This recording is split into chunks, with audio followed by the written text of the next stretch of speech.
ओम श्री गणेशाय नमः। श्रीमन्नारायणीयम्। ओम श्री कृष्णाय परब्रह्मणे नमः। दशकं 70 श्लोका 9।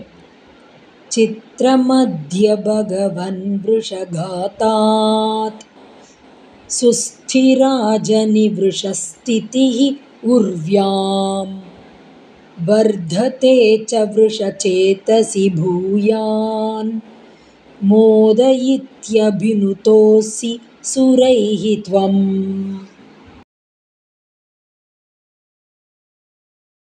Word by word meaning. Hey Bhagavan, O Lord. Adya, today, now. Vrishaghatat, by the killing of the bull Vrisha. Urvyam, on the earth. Vrishasthitihi, the position of Vrisha. Dharma. Susthira, very firm. Ajani, has become. Vrisha Chetasi, in the mind of. Vrisha, Indra. Bhuyan Modaha, great joy. Vardhate cha, also grows.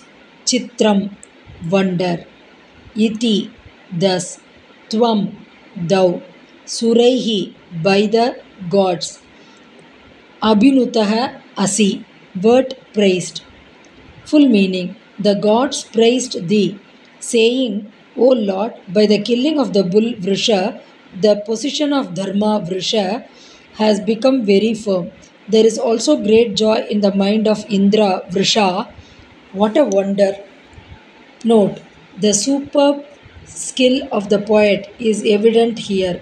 Vrisha is used in the sense of bull and Dharma, and Vrisha in the sense of Indra in a very beautiful manner. Om Tat Sat.